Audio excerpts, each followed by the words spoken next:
बहुत बढ़िया क्वेश्चन है ये वाला, खुद ट्राई करना।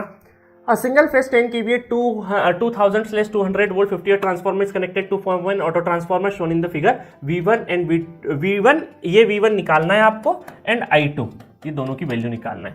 अब देखो मैंने क्या बोला यहाँ पे कि दो टू वाइंडिंग ट्रांसफार्मर क्या है, ये 10 kV है और टू वाइंडिंग में हमारा 2000/200, ठीक है। चलो तो अब इस साइड में क्या दे रखा है, इस साइड में आपको 2000 वोल्ट गिवन है, इस साइड में 2000 वोल्ट आपका गिवन है।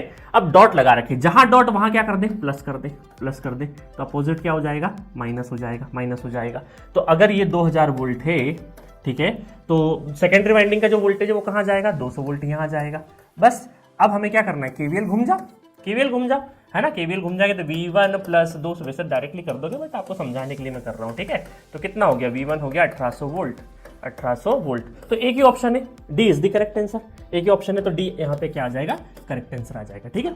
चलो फिर भी हम प्रैक्टिस कर रहे हैं, इस वजह से I2 भी निकालेगा, अदरवाइज एग्जाम में आपको I2 निकालने की जरूरत नहीं है, आपको डायरेक्टली 1800 लगा के आगे बढ़ जाना है। चलो अब I2 निकालना है, ध्यान से देखिए कि ये 50 एम्पीयर तो यहाँ पे आ रहा है और I2 आपको निकालना है। इस वाली वाइंडिंग में करंट आपको पता करना है ना। इसमें करंट मतलब कि 2000 वाली जो वाइंडिंग है, 2000 वाली वाइंडिंग है, उसमें करंट अगर हम निकालते हैं तो वो करंट कितना आ जाएगा, वो आ जाएगा 10 kVA और डिवाइडेड बाय 2000, ठीक है। तो ये तो पूरा का पूरा चले गया, 5 चले गए, मतलब 5 एम्पीयर करंट है।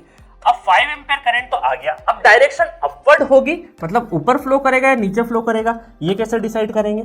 इसको डिसाइड करने का तरीका क्या है कि ये एंटरिंग है या लिविंग है, उससे करते हैं हम लोग। तो देखो 50 एम्पीयर यहां जा रहा है, तो इस वाली वाइंडिंग को देखो अकेली को, तो इसमें एंटरिंग पोलरिटी है या लिविंग पोलरिटी। एंटरिंग लिविंग का मतलब क्या होता है, जहां डॉट है वहां दरवाजा लगा लो, सामने बैठ जाओ और देखो मेहमान बाहर जा रहे हैं क्या, मतलब करंट हमारा आके बाहर निकलेगा, बिल्कुल निकलेगा, तो ये है लिविंग पोलरिटी। तो ये क्या होना चाहिए, इट शुड बी एंटरिंग। और एंटरिंग की दशा में, एंटरिंग जब होगा तब आपको क्या करना पड़ेगा कि भाई इस वाली वाइंडिंग में एंटरिंग बनाना है, तो आपका दरवाजा यहाँ पे, कुर्सी यहाँ है, तो आपको आते हुए दिखना चाहिए, मतलब ये आपका 5 एम्पीयर इधर है। बस अब आप यहाँ पे केसीएल लगा दो, केसीएल लगा दोगे तो देखो 50 इनकमिंग, इस नोड पे केसीएल लगा रहे हैं, 50 इनकमिंग और आउटगोइंग कितना, I2 + 5 एम्पीयर, इस वाले नोड से ये भी जा रहा है, ये भी बाहर जा रहा है, तो I2 कितना आ जाएगा, 50 - 45 एम्पीयर, ठीक है। बहुत जबरदस्त क्वेश्चन है, बहुत जबरदस्त क्वेश्चन है। इस तरह के क्वेश्चंस अगर आ गए ना तो आपकी रैंक ये मान के चलो कि आप 10,000 बच्चों को ऐसे ही क्रॉस कर दोगे।